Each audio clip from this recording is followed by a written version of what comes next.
এই দেখো, এই লোকটাকে দেখো। এই লোকটা রিসেন্ট একটা খুব খারাপ কথা বলার জন্য খুবই ভাইরাল হয়েছে। এই লোকটাকে অনেকেই চেনো, আবার অনেকেই চেনো না। তো কি বলেছে শোনো। এ বলেছে যারা আর কি ইন্ডিয়ান আর্মি, যারা দেশের জন্য কাজ করে, তারা নাকি জোন খাটে, তারা মজুর খাটে। তো হচ্ছে আরও বিভিন্ন অকথ্য ভাষায় তাদেরকে গালাগালি করেছে। তো আমি ভিডিও নিউজ ফুডে আমার এলো আজকেই, তা আমি দেখলাম। তো বলছে তারা নাকি টাকার জন্য করে, তাদের কোনো দেশভক্তি বা দেশপ্রেম নেই।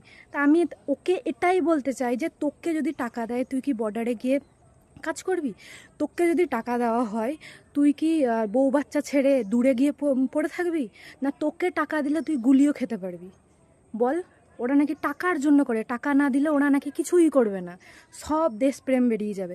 ওরা যদি না থাকতো না, আর যে তুই যে বাড়িতে বসে ভিডিও বানাচ্ছিস, এগুলো ফুটানি মার্কা কথা বলছিস, এটা বলতি না। আমি কাউকে তুই তুকারি করে কথা বলি না। তো যেহেতু কথাটা আজকে আমাদের দেশের ইন্ডিয়ান আর্মিদের নিয়ে বলা হয়েছে, যেখানে আমি ওনাদেরকে খুবই রেসপেক্ট করি, সেই জন্য আমি এই ভাষায় আজকে কথা বলতে বাধ্য হলাম। মানে এই লোকটাকে আমার প্রথম থেকেই সহ্য হতো না, অশ্লীল পোশাকে ভিডিও বানায় সেই জন্য। আর আজকে তো এর লেভেলই পার করে দিল।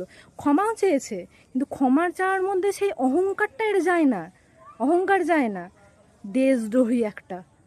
তারপরে তুই যে এই যে বডি বানিয়েছিস, বিশাল একটা বড় সড়ো চেহারার বডি, তোর কথা অনুযায়ী এরকম বডি বানানোর কারোর দম নাই, তোর প্রচুর ভিডিওতে আমি দেখেছি বলেছিস। তো আমার কথা হচ্ছে তুই ওই ভিডিও মানে বডিটা বানিয়ে তুই কী করেছিস? তুই দেশের জন্য কি করেছিস ওরকম বডি বানিয়ে? যারা ইন্ডিয়ান আর্মিতে আছেন তাদের বডি নাই থাকতে পারে, কিন্তু তারা দেশের জন্য কিছু করেছে। তুই কি করে, তোর বডি কোন কাজে লেগেছে?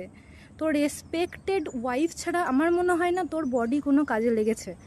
আজ আমি রেগে যেতাম না একটা কারণে, মানে আমি কখনোই এসব কাউকে নিয়ে রোস্টেড ভিডিও, এটা রোস্টেড ভিডিও না, এটা আমার খুব খারাপ লাগলো। ইন্ডিয়ান আর্মিদের নিয়ে কেউ কিছু বললে আমার সত্যিই খুব খারাপ লাগে। যাদের জন্য আমি সেফ আছি, যাদের জন্য আমি সুরক্ষিত আছি, যাদের জন্য আমাদের দেশ সুরক্ষিত আছে, তাদেরকে নিয়ে কথা বললে আমি অন্তত ছেড়ে কথা বলবো না।